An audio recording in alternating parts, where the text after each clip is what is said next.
everybody.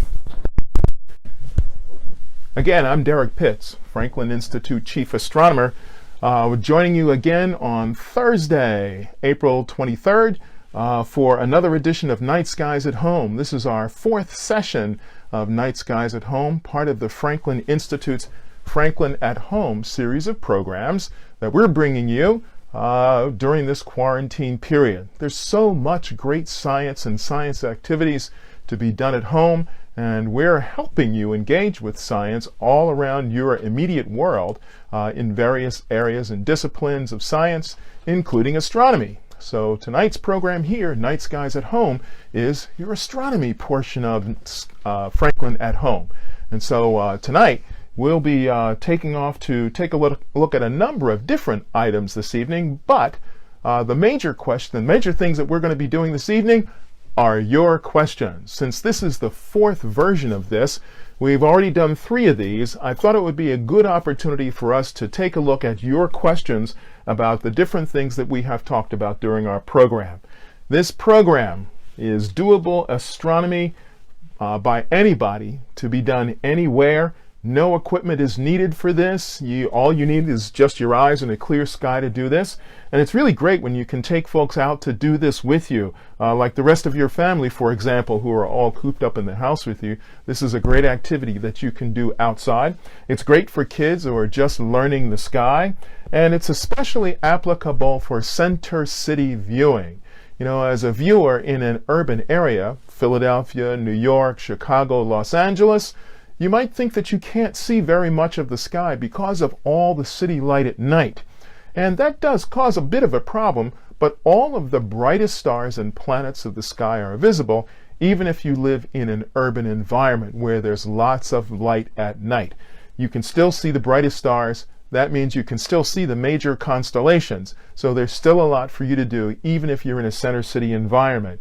And in fact, satellites are also visible in a center city environment as well. It's one of the reasons why I like International Space Station so much as a satellite target for something to see, because it can be seen no matter what your light conditions are, your night light conditions are, as long as you have a clear sky.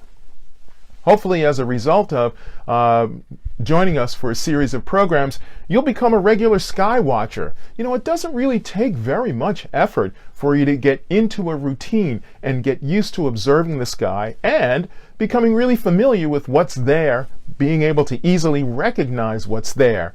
You know, often people think that if you want to learn about astronomy and you want to learn about the night sky, it's something that you have to learn all at once in a concentrated session and then go outside and spend hours studying the sky. Well, I'm here to tell you that there's another way to do that. You don't have to do it that way. In fact, I really recommend that you take it in small chunks, little bites at a time, and build it up over time. I sort of think about it in terms of bodybuilding, becoming a weightlifter. If you decide you want to become a weightlifter, you don't go to the gym on the first day and try to lift 500 pounds. No, instead what you do is you work your way up to 500 pounds in increments over time.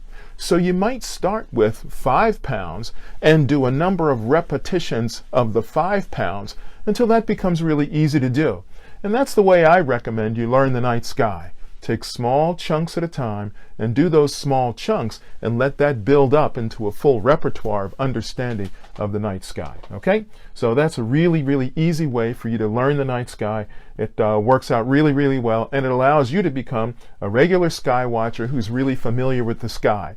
Then you can also share your enthusiasm and the information with folks that are around you, because very often they don't know the night sky very well either. But since we all enjoy the night sky to some degree, that little bit of information you have that you share with others might spark their curiosity, might cause them to become interested in learning more about the night sky too. So it's a great body of knowledge to share with people. It's a great activity to do with your family and friends, and it's a great way, a great thing to do when you're outside. It's a great way to get yourself outside to enjoy the spring, summer, and fall evenings. If you're into it, you know, the winter will work too. It's a little cool and you might have to bundle up, but yeah, you can do that. So tonight what I want you to do is I want you to send me your questions. And here are the questions I want you to send, the topics.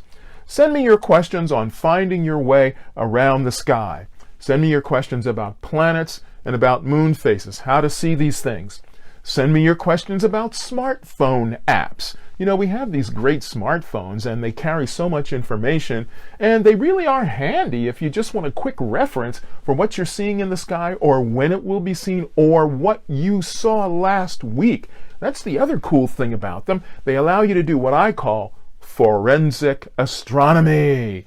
That is, I can make it go back in time and show me the sky from some time ago, and then I can figure out what it was I saw 2 weeks ago. That's pretty cool. Also, send me your questions about binoculars for sky gazing. I'm sure you must have had some questions from this about last week, or if you weren't with us last week, you might have some questions about observing equipment like binoculars. Send me your questions about that. And also, I want to talk a little bit about Earth-like planets. And that's in honor of yesterday being the 50th anniversary of Earth Day. So this being Earth Week 2020, yesterday the 50th anniversary of Earth Day, I want to talk a little bit about Earth-like planets. Okay? All right, so those are the questions I'm looking for. And, I see somebody is also asking about the next solar eclipse. We'll talk about that too. Okay, so just so you know, unfortunately, we're not outside tonight because the sky is cloudy, and in fact, in this region, right around the Delaware Valley, the Philadelphia area, it's cloudy and we're expecting rain. If you're somewhere else across the country and the sky is clear, that's great because there's stuff that you can see in the evening sky. We'll talk about that in just a bit.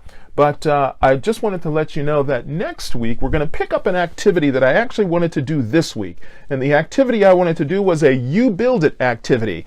I was going to have us build a sundial, a solar clock. And this clock gets used for a lot of other things, but it's something we can do outside in your backyard or in your front yard or right on your front sidewalk or any of those things. But because the weather's not good tonight, we're not going to get to do that. So we'll do that next week if the sky is clear next week, okay? All right, so let's go to the first question. We have some questions. Let's see what the first questions are. I'm going to ask my producer, Linda, what's the first question?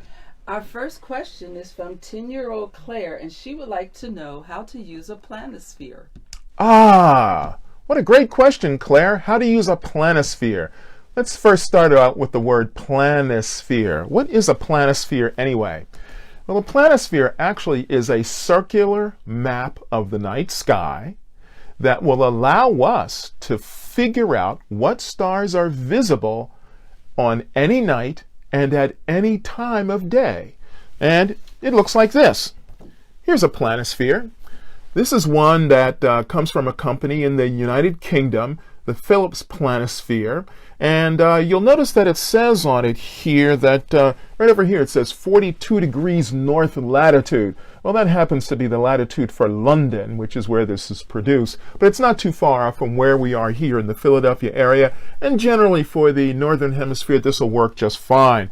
But what it's comprised of is really two pieces. Here, I'll see if I can open it up for you. There are two pieces of plastic here. One is the disc that actually holds the stars and the date, and the other piece of plastic is a window that rotates around on top of this. So Claire, here's how you use this. The way you use this is like this. This is the window where you're going to see the stars, and the first thing you're going to do with this is you're going to set this for the direction in which you'd like to observe.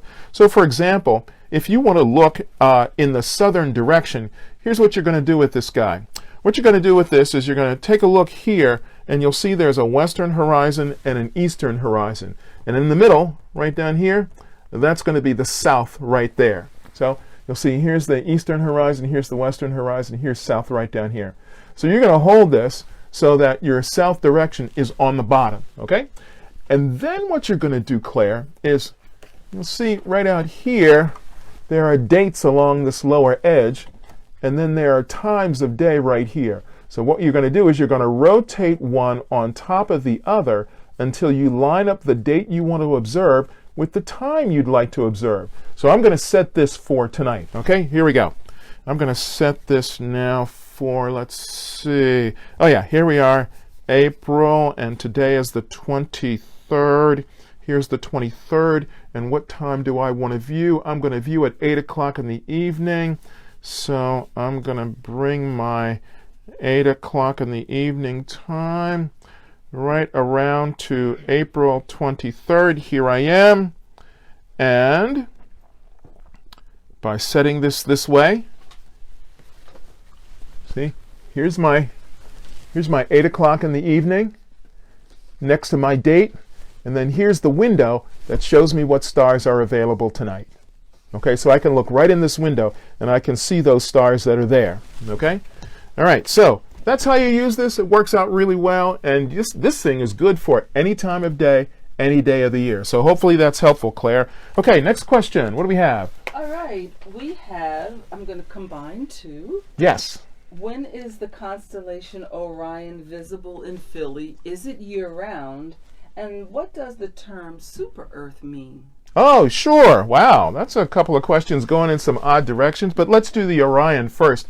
Orion is the main constellation of the winter sky. It becomes available in late fall, that's late November, early December, rising early in the evening over on the eastern side of the sky. And then it becomes the dominant constellation of the winter sky through January, February, and March. Orion is still available in the evening sky even this late in April, but it's setting right around 8 o'clock. So it's now going to become a battle between how late the sun sets and how dark the sky can get before we lose Orion. It's going to be gone from our evening sky in just another couple of weeks, about 2 weeks. So you'll be out of luck on that one. You'll have to wait again until next season. What's the deal with super-Earths? Well, that's something we're going to talk about a little bit later when we talk about Earth-like planets. So hold on, we'll get there because we'll put that all together. What's our next question? What smartphone app do you suggest for viewing the sky with kids? What smartphone app do I suggest looking at the sky with kids? Well, I'm going to take a look at the smartphone apps that I have right here. And, you know, there are a couple of them, and it depends what you'd like them to do, actually. But what I recommend are the smartphone apps that can show you what the constellation artwork looks like. So one of my favorites that I may have mentioned last week is one called Stellarium. Stellarium. Stellarium, and you can find it online. It's freeware and it works really, really well. I use it across all of my platforms because it is so good. Stellarium will not only show you stars, planets, constellation outlines, artistic figures that represent the mythological stories of the constellation. It'll also show you satellites, meteor showers, comets, and you can move backwards and forwards in time. It'll work on your smartphone. It'll work on your tablet. It works on your desktop. It's a really good one. I like it a lot. So there's one I'll recommend. Another one that I'll recommend that I think is kind of cool is one called Sky Safari. Sky Safari is one that also gives you a lot of the same information. It's a bit more complicated to use though, but the way the screen looks, sort of like the vivid colors and the way in which the stars stand out is really sharp and clear, and you might find that one to be fun too. So I recommend try Stellarium and then try Sky Safari also. What's our next question? All right. We're going to combine the questions. Okay. And does the sun rotate?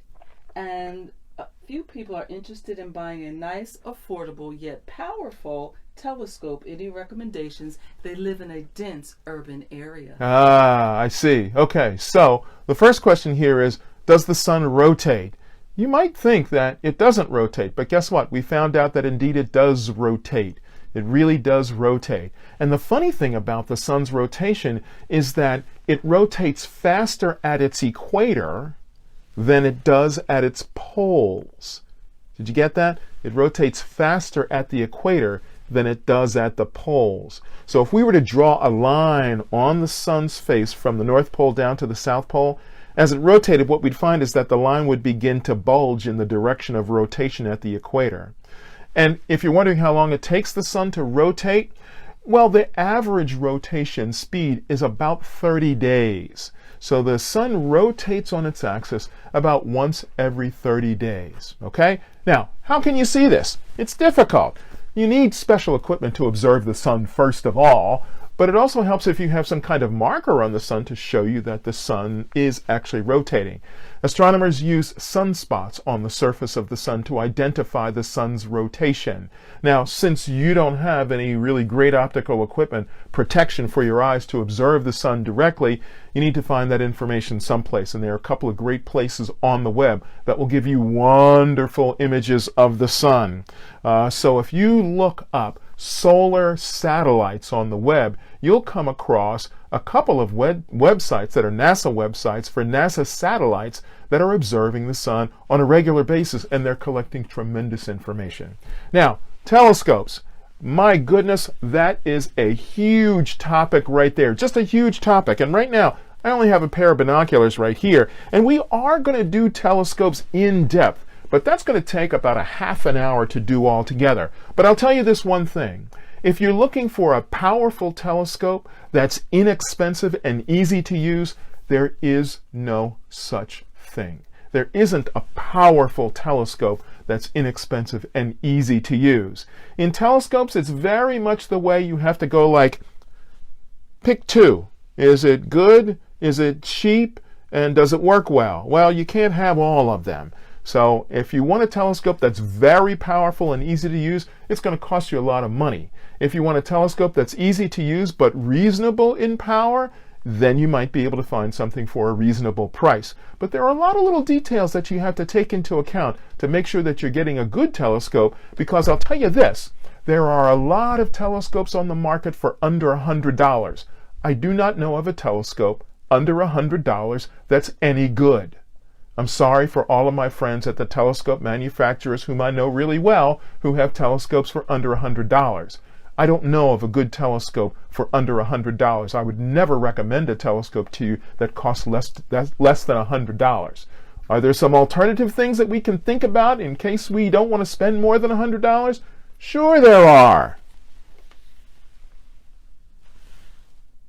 Yeah. Right, binoculars. Even the big ones I showed last week, some of those you can find for under $100, and that's a better bet than trying to get a telescope for less than $100. Okay, let's go on, because I'm going to do another session in the weeks coming up that's going to be about telescopes, and I'll give you all the gory details, everything you need to know, and if I give it to you, guess what? It's going to be right, okay? You won't have to second guess. I'll help you figure out how to buy a telescope. What's next? Okay, Lisa's son would like to know about black holes. He wants to know if something can be so heavy that it cannot be sucked into a black hole. That's an interesting question. Could there be something so massive that it can't be sucked into a black hole? Well, that is a good question. I'm trying to think now. Is it possible that there could be a black hole that could resist sucking something in because it's so big? Well, let's go at it like this. Let's first think about what a black hole is. A black hole actually is a stage in the life cycle of a star that's really very, very big. So very, very big stars can convert into black holes. Well, if they're very, very big and they convert into black holes, that means they can take in anything that is under the size that star was. Okay, so anything smaller than that star can be taken in by the black hole. Okay, now there are supermassive black holes at the cores of galaxies that are millions of times more massive than individual stars. They suck in everything around them. And we even know that black holes can collide and coalesce together. And that creates enormous explosions out in the universe as well. But we haven't run into a situation where there's something so big that it can't be consumed by a black hole. Now, we have to be careful about this, because I don't want you to imagine that there can be a black hole that's bigger than a galaxy. Okay? That's not the case. Okay? All of these objects we're talking about are smaller than galaxies, and they can consume material inside galaxies, but it would be very, very difficult for a black hole to take up all the material of a galaxy. Okay, what's next? Okay, 7-year-old Benjamin wants to know, does it really rain diamonds in Uranus? Because he read about it in a science book. Yeah, isn't that a really cool fact, that it rains diamonds on Uranus? Well, that's because of the fact that carbon in the atmosphere of Uranus coming down through the clouds and heading towards the core, the pressure gets so intense that it crushes the carbon and turns it into diamonds. Now, of course, there's another process that converts that back out again, but yes, that can happen. It does rain diamonds out there. Don't get the idea, though, that you might build a spacecraft that you can run out to Uranus with, scoop up a bunch of diamonds, and bring it back. There's a whole lot of challenges involved in that I don't think are going to work very easily. So let's just be satisfied with the diamonds we have here. What's next? We have an awesome teacher here from Philly, and she would like to know about Pluto, because she's doing a lesson on Pluto, and would like to know, what are your thoughts on the planet's status? If you will all recall, the question is, what do I think about Pluto's status? And that's because there's been some controversy over the last decade or so about whether Pluto should be considered a planet or not. Its current status is that it is recognized as the largest of the dwarf planets of our solar system. Now, before it was reclassified, we thought of it as the smallest planet of the solar system. But a couple of years ago, back in 2016, we sent a spacecraft to fly by Pluto, and it took a tremendous amount of data, including images, that gave us the true story of Pluto, that tells us that it's a planet like none other we've ever seen. Now, if we want to actually try to figure out how to classify it, guess what we have to do? We have to look at what the laws are or the rules that identify an object as a planet. If we look at those and look at Pluto, as it turns out, Pluto definitely qualifies, according to the rules that stand now, that it should be a planet, and size is not one of them. So we should not think of Pluto as being just a dwarf planet. In fact, it should be considered a regular member of our solar system. Now, the reason why its classification was changed is because Pluto is not an original planet of our solar system. Mercury, Venus, Earth, Mars, Jupiter, Saturn, Uranus, Neptune, those are all original planets of our solar system. Pluto was a captured body that became part of our solar system after all the other planets came into position. But guess what, folks? If we actually look out beyond Pluto, we find a number of other objects in our solar system that are actually Pluto's size and bigger in orbit around the Sun. So what are we going to do? Are we going to classify Pluto as a planet and then classify all the others too? If they're bigger than Pluto is and size is 1, then we need to classify those as planets. So we have a dilemma. What really has to happen is the people who make up the rules of definition have to clarify that, because we're learning so much about planets, we don't have a very good definition just yet.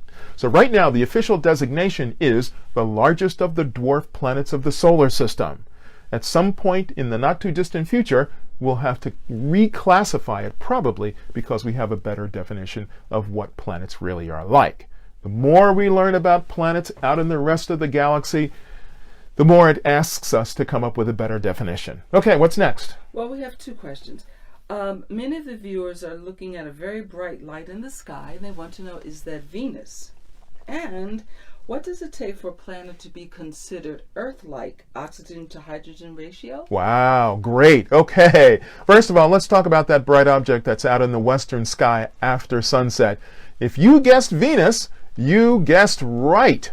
That object, as you see it, that's the only object in our sky that can look like that.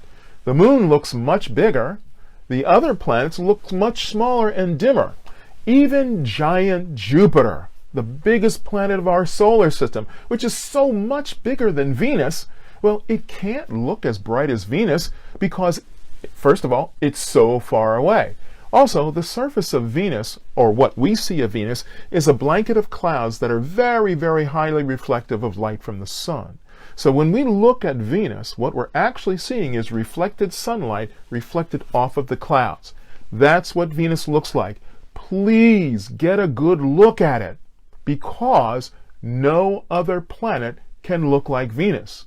That means anytime you see an object like this, bright, clear white, steady, no twinkle, not moving, that has to be Venus. It can't be any other planet. It can't be a star. It must be Venus. So if you get used to seeing it like this, you'll always be able to recognize it. As I've said before, you can take some parents outside and bet them you know what it is and they don't. You could win $10 really easily. Ha ha ha, but I get half of that because I gave you the idea, okay? All right, but take other people out and point it out to them. Also keep in mind that civilizations across the world have been observing Venus and its cycles of visibility for thousands of years. They've come to recognize it just as you can. They've been able to recognize it so well and recognize those patterns that they've used Venus to create very, very accurate calendars. So that's Venus you're seeing. Now, the other half of that question was about what makes a planet Earth-like. Well, that's a really good question, and it falls into part of our topic for this evening about Earth Day. You know, this planet is a really remarkable and unique place. It happens to be at just the right distance from our star so that water can exist as a liquid on this planet. It's at just the right distance for this particular type of star. Now, if it were a different star, like a red star that has a cooler surface temperature, well, our planet would have to be closer to be at a location where water could exist as a liquid. How do we know this? Well, let's look at the planets around us. If we look at Venus, about 33 million miles closer to the Sun, Venus is way too hot for water to exist as a liquid. And we know that the atmospheric temperature of Venus is about 800 degrees. Now, that's also because of the blanket of clouds, but we also know that it's too close to the Sun for water to exist as a liquid. Let's move a little bit further away, about 48 million miles away from us, out away from the Sun, towards the planet Mars. Mars is a wonderful planet for us to look at to see what it's like at a place where it's too far away and the temperature is too cold for water to exist as a liquid. So Venus is too close, it's too hot. Mars is too far, it's too cold. The Earth is in just the right spot. Now, scientists have a term for this location around the star. This location is called the Goldilocks Zone. The Goldilocks Zone comes from the fairy tale of Goldilocks and the Three Bears. If you know the story, you'll know what this means. If you don't, go look up the story. I'll give you this one hint. Not too hot, not too cold, just right. So that's where we are. Now, what else makes us an Earth-like planet? Well, what makes us the planet that is perfect for Earth? It's rocky. It has an atmosphere that we can breathe, mostly nitrogen, some oxygen, traces of other gases, and we have the right gravity gradient here, what we call 1g. We are just massive enough for gravity to be perfect for us to evolve here on this planet.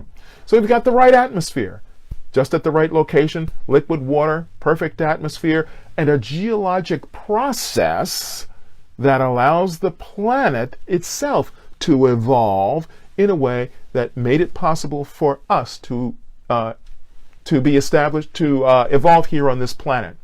That also has a lot to do with the rest of the solar system. Our moon, for example, and the outer planets of our solar system have also played a great role in making this the perfect place for life to evolve. So that's what makes us Earth-like. Now, if we go and look at other planets elsewhere in the galaxy, you have to look for all of those criteria I just mentioned. So you might ask the question, how many of those have we found yet? And the answer is 0. The big goose egg, none. Zip, zero, nada, none, ni, nothing. We have not found any Earth-like planets. We found some that are bigger than Earth, closer to the star, farther away from the star, all kinds of things. But we have not found any planets with liquid water, with an atmosphere like this, that are rocky with a geologic process like this. We haven't found that yet. So Earth is the place that we really need to think about doing the most we can to protect it so that we can continue to live here comfortably. We are not all moving to Mars anytime soon because it's a nicer environment. That's not happening. So we need to learn how to take care of this planet because we have not found another planet among the thousands of other planets we have now been able to observe orbiting other stars. So, take care of your planet. It's the only one we have like it. Okay, great. What's our next question?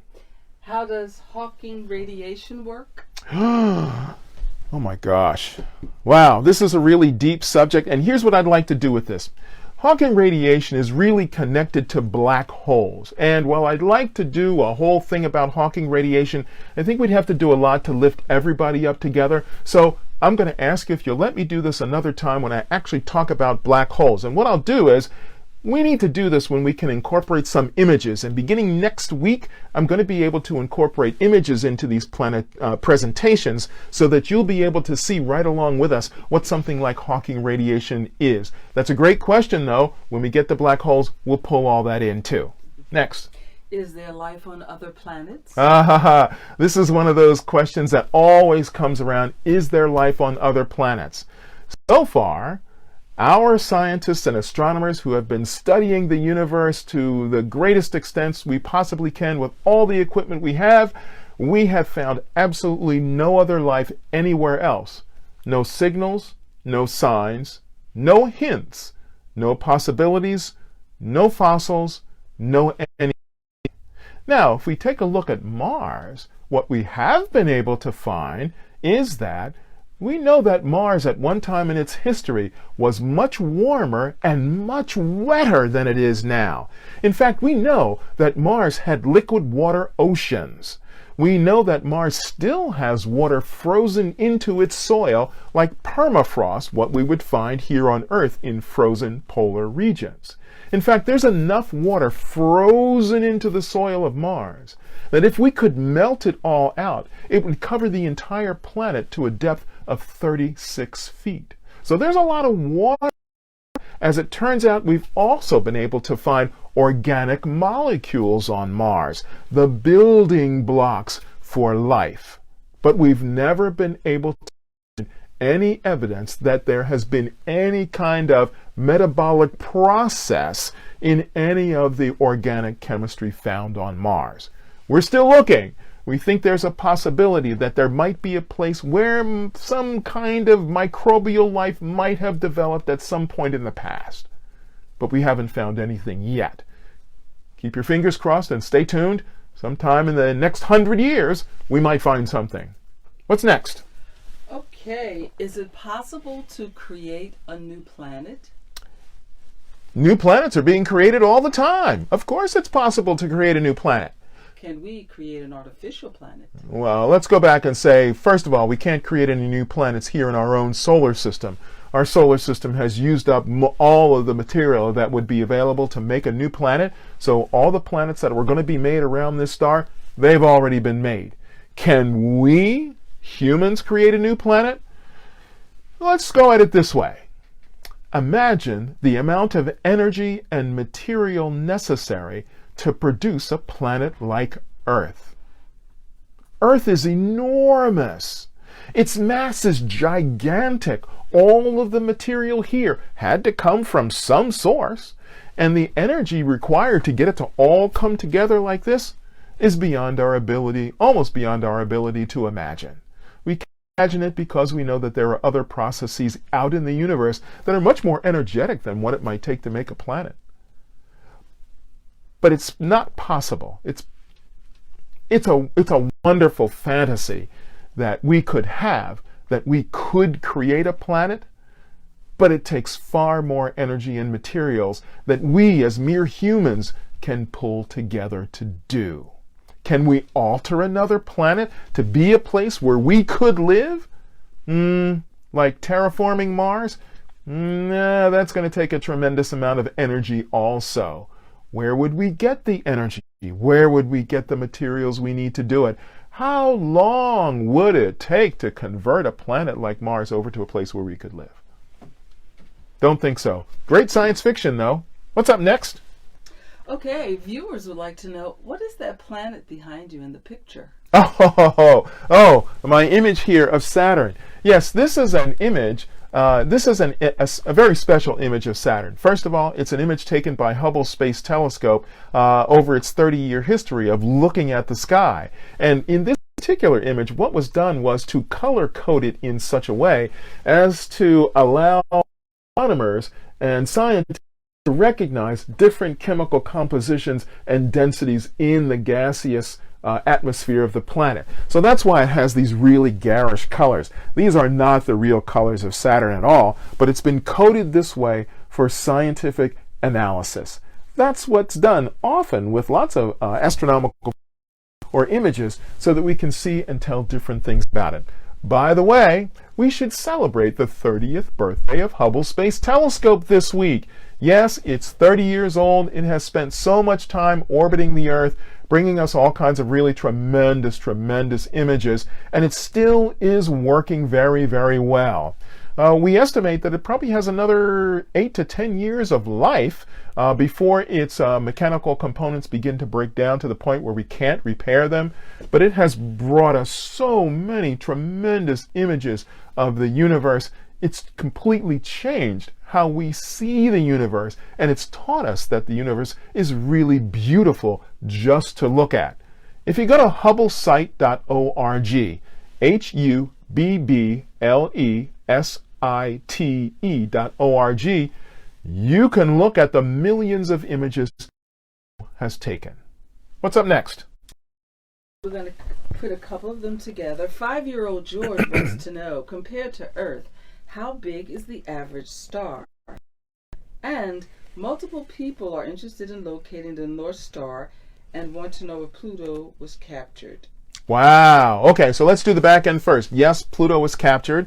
It wasn't part of our solar system originally. It was captured by the gravitational pull of the outer planets of our solar system into a really interesting orbit. First of all, the orbit of, the orbit is over 400 years long, and the orbit is tilted at 18 degrees inclination to the plane of the other orbits, or to the plane of the equator of the solar system.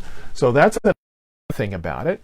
And actually, at various points in its orbit, Pluto can actually be closer to the Sun than Neptune. That's a really interesting aspect. But because of the tilt, that's how that can happen, okay? All right, so let's go to the other question that was just before this. From George, he's 5 years old, and he wants to know, compared to Earth, how big is the average star? Compared to Earth, how big is the average star? Okay, so let's see. So, George, let's do it this way. The Earth is about 8,000 miles in diameter, okay? The Sun is over 800,000 miles in diameter. This means that we could fit 100,000 across the middle of the Sun. That's enormous. That's enormous. That's gigantic. So stars are very much bigger than planets are. They're really very much bigger than planets are. And so what that means is that you won't find a star that's close to the size of the Earth unless it's a star that's in a very, very unusual situation. So, for example, there is a stage in the life of a star called a white dwarf or neutron star stage where these stars do get to be closer to the sun of the planet. But they have lots of other crazy things going on, George. So when we talk about average stars are thousands of times, tens of thousands of times, and bigger, hundreds of thousands of times, bigger planets. Okay? Ginormous. Thank you. Yes. My producer Linda offers ginormous. How's that, George? Okay, what's up next? Okay, we have two here. What got you interested in astronomy, and how were scientists able to track what happened during the Big Bang? Oh, well, I became interested in astronomy because there's an incredible mystery about how all the stuff out there in the universe works. That grabbed my attention because I wanted to understand where the planets came from. Where did the stars come from? How is it organized? How does gravity play into making all of this stuff work? So I'm fascinated because of that. I also enjoyed going outside just to look at the evening sky and think philosophically about what all that up there means. But you know what it is? It's really the mystery that keeps me going in this, because there's so much to learn. The other thing is, there's always some incredible explosive phenomenon happening somewhere in the universe. There are galaxies colliding and black holes colliding and stars going nova and new planets being created. All of these things happening out in the universe. And you know, nature can do all kinds of things out in the freedom of the universe that can't happen here on this planet, because we have sort of a restricted environment, if you will, of laws of physics of how things happen here. So once you get out, nature can create all kinds of different things, and I find that fascinating. So how have astronomers kept track of the universe since the Big Bang? Well, really what astronomers do is they look around the universe, and the images that we see are snapshots of what might have been happening at different periods of time. And we've simply put those pictures together to give us an extended view of what's happened to the universe all the time. Here's how to think of it. Imagine that in your family, you take a picture of your mother, father, your sisters, your brothers, every year from the year you were born until you're about 30 years old. But someone gets those pictures from you all in a jumble. They're not in order. Well, if they put those pictures in order according to how you, they would then be able to see how your family has grown over time. This is what astronomers do. They take images of the universe in different directions, and those snapshots show us what the universe is like at different periods of time. Then we put them all together, and that gives us a timeline of how the universe has developed.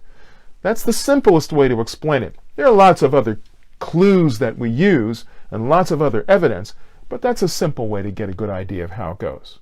Okay, let's do one more question here. Okay, well, how about two?